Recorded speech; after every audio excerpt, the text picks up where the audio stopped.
6번의 계절이 바뀌는 동안 오수련은 남편의 부재가 남긴 거대한 정막에 익숙해졌다고 생각했다. 62, 성공적인 전문직 커리어를 화려하게 마감하고 맞이한 은퇴 생활은 생각보다 더딘 시간의 흐름과 마주하게 했다. 일에 파묻혀 살던 시절에는 상상조차 할 수 없었던 한가로움. 그러나 그 한가로움은 때때로 텅 빈 공허함으로 변주되어 그녀의 가슴을 쳤다. 문득문득 아직도 심장 한구석에 꺼지지 않은 불씨처럼 남아있는 뜨거움을 느꼈다. 젊은 날, 짧지만 강렬했던 사랑의 기억, 그리고 갑작스러운 사별. 그 후로 그녀의 삶은 오직 앞만 보고 달리는 경주마와 같았다. 이제 경주가 끝난 트랙 위에 홀로 남겨진 기분이었다. 서울의 번잡함이 새삼스레 버겁게 느껴지던 어느 날, 수련은 오랜 친구의 권유로 훌쩍 전주로 향했다. 고즈넉한 한옥들이 어깨를 맞대고 있는 그곳에서 그녀는 작은 한옥 한 채를 구해 새로운 둥지를 틀었다. 대청마루에 앉아 처마 끝에 매달린 풍경 소리를 듣고 있노라면 복잡했던 마음도 잠시 잊히는 듯했다.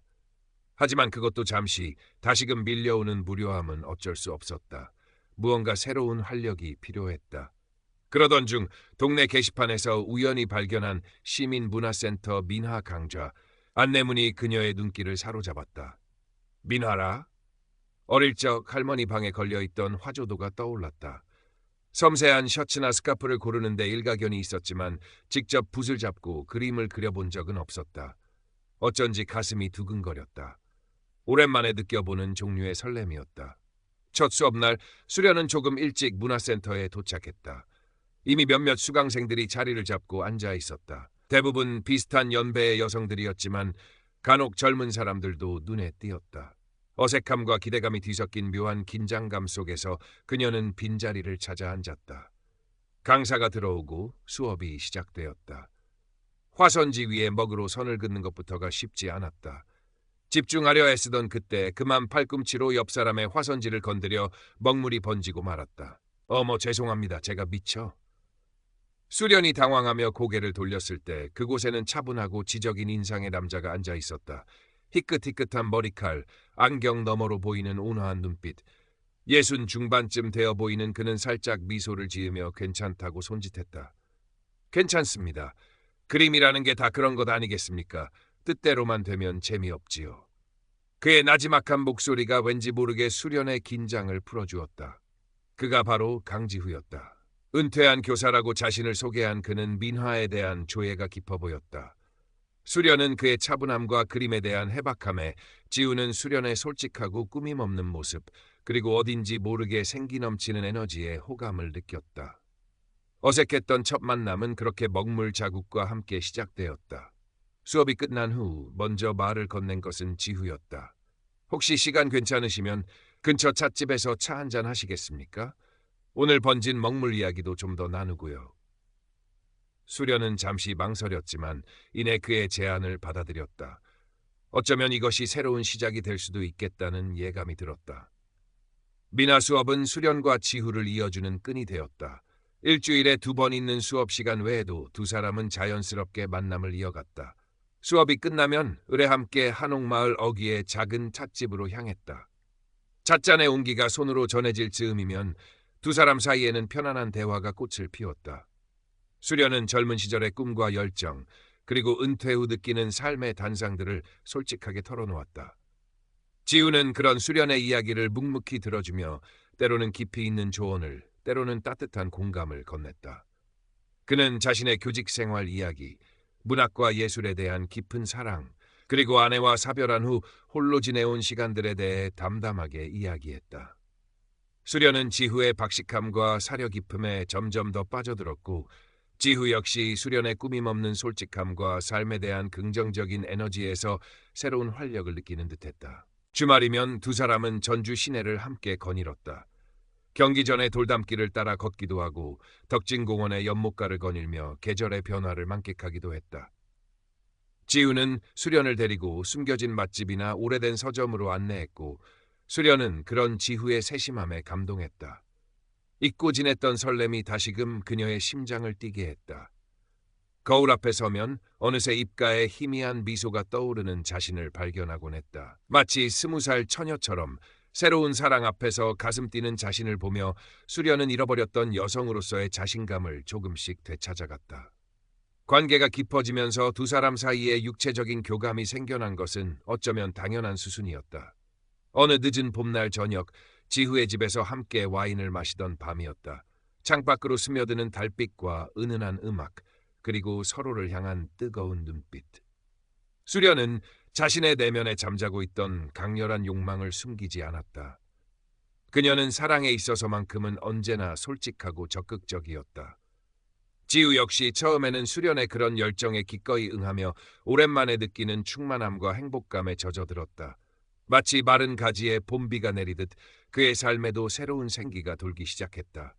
하지만 시간의 강물은 언제나 잔잔하게만 흐르지 않는 법이었다. 초여름으로 접어들면서 두 사람의 관계에도 미묘한 변화의 바람이 불기 시작했다. 수련의 사랑은 여전히 뜨거웠고 그 뜨거움은 종종 강렬한 육체적 갈망으로 이어졌다.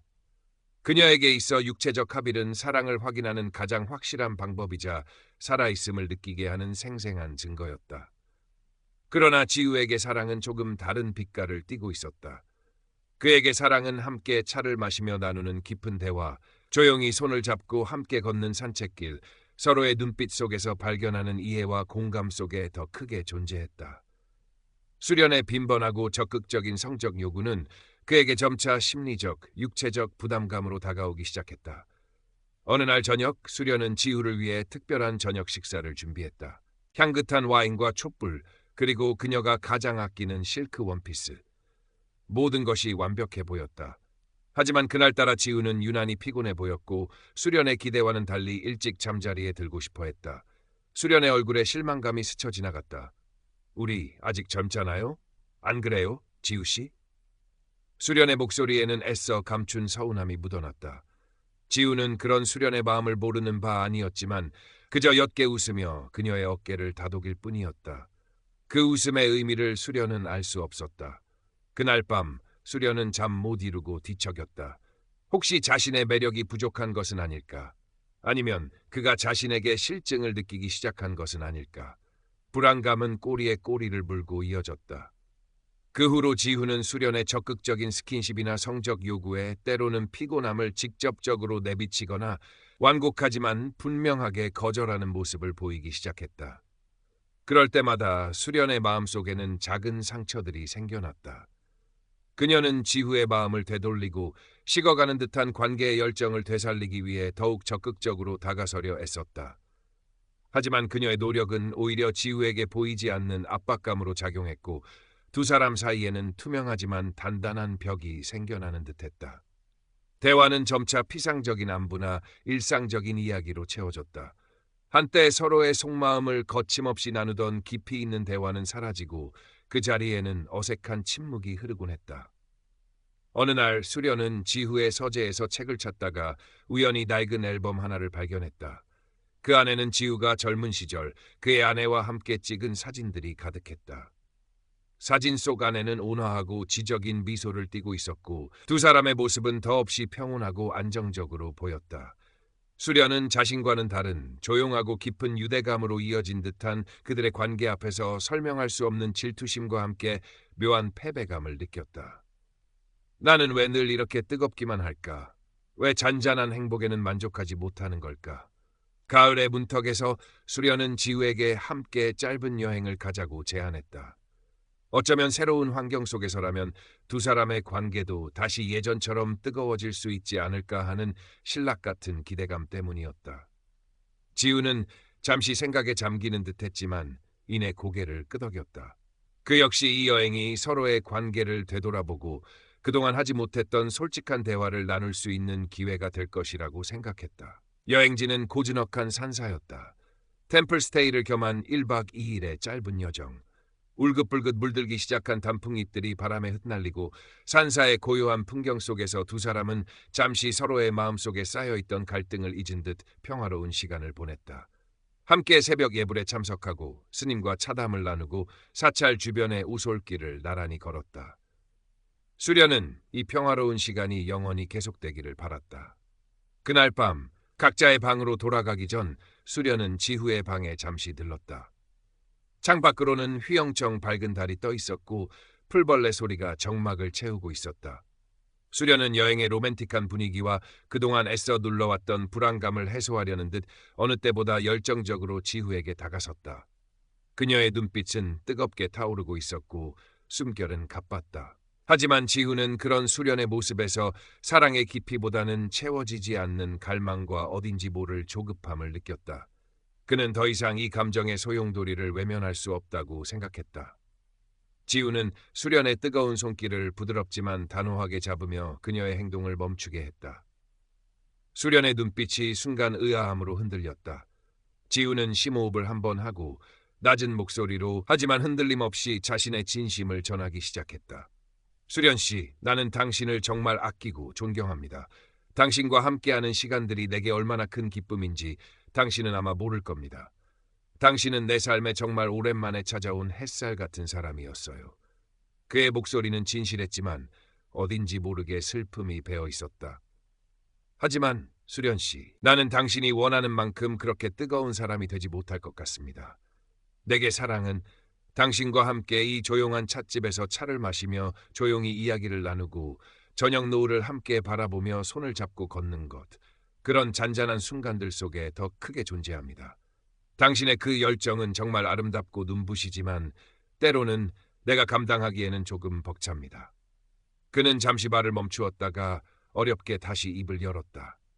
내 지난 결혼 생활은 열정적이기보다는 서로에게 깊은 신뢰와 편안함을 주는 관계였습니다. 우리는 서로에게 가장 좋은 친구이자 동반자였지요. 어쩌면 나는 그런 종류의 사랑에 더 익숙한 사람인지도 모르겠습니다.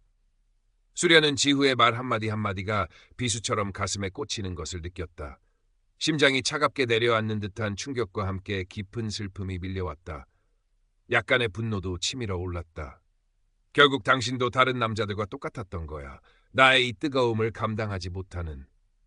하지만 그의 눈빛 속에서 자신을 향한 진심 어린 애정과 함께 깊은 고뇌를 읽으며 그동안 애써 외면해왔던 두 사람 사이의 근본적인 차이를 더 이상 부정할 수 없음을 깨달았다. 어쩌면 처음부터 알고 있었는지도 모른다. 자신과 그는 서로 다른 온도와 색깔을 가진 사람들이라는 것을.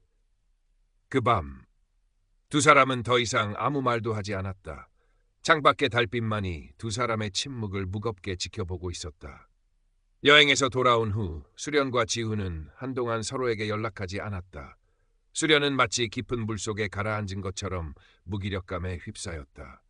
미나 수업에도 나가지 않았다. 텅 빈 한옥에서 그녀는 혼자만의 시간을 보내며 지후의 말, 자신의 뜨거운 욕망, 그리고 진정으로 원하는 관계의 의미에 대해 끝없이 되새겼다. 정말 나는 육체적인 열정 없이는 사랑을 느낄 수 없는 걸까? 아니면 단지 그 열정을 받아줄 수 있는 사람을 만나지 못한 걸까? 그녀는 붓을 들어 화선지 위에 자신의 복잡한 감정을 쏟아내려 애썼다. 때로는 격정적인 색채로, 때로는 거친 필치로. 그림은 그녀의 내면을 비추는 거울과 같았다. 며칠 뒤 지후에게서 먼저 연락이 왔다. 만나서 이야기하고 싶다는 짧은 문자였다. 수련은 망설였지만 결국 그와의 만남을 피할 수 없음을 직감했다. 두 사람은 늘 가던 한옥마을 찻집 창가 자리에 마주 앉았다. 어색한 침묵이 잠시 흘렀지만 먼저 입을 연 것은 지후였다. 수련 씨, 잘 지냈어요? 그의 목소리는 여전히 다정했지만 어딘지 모르게 조심스러움이 묻어났다. 수련은 애써 담담한 표정을 지으며 고개를 끄덕였다. 그 후로 두 사람은 한참 동안이나 서로의 마음속에 담아두었던 생각들을 진솔하게 나누었다. 서로를 향한 애정과 존중은 여전히 그 자리에 있었지만 두 사람이 추구하는 행복의 모습과 사랑의 온도가 너무나 다르다는 것을 다시 한번 확인하는 시간이었다. 수련의 눈가에 결국 눈물이 어렸다. 하지만 그 눈물은 지후를 향한 원망의 눈물은 아니었다. 어쩌면 자신의 한계를 깨달은 데서 오는 슬픔 혹은 이루어지지 못한 사랑에 대한 안타까움이었을 것이다. 지후 역시 그런 수련을 바라보며 깊은 미안함과 안타까움을 표현했다. 미안해요, 수련 씨. 당신에게 상처를 주려던 건 아니었어요. 다만 더 이상 당신을 힘들게 하고 싶지 않았어요. 결국 두 사람은 서로의 앞날을 축복하며 연인 관계를 정리하기로 했다. 하지만 좋은 친구로 남아 서로를 응원하기로 약속했다. 찻집을 나서는 두 사람의 발걸음은 무거웠지만 마음 한구석에는 오히려 어떤 해방감 같은 것이 느껴지기도 했다. 몇 달이 흘러 어느덧 늦가을의 정취가 완연했다. 수련은 다시 미나 수업에 나가기 시작했다. 예전처럼 화려하고 강렬한 색채를 즐겨 사용하지는 않았지만 그녀의 그림에는 한층 깊어진 사색과 편안함이 담겨 있었다.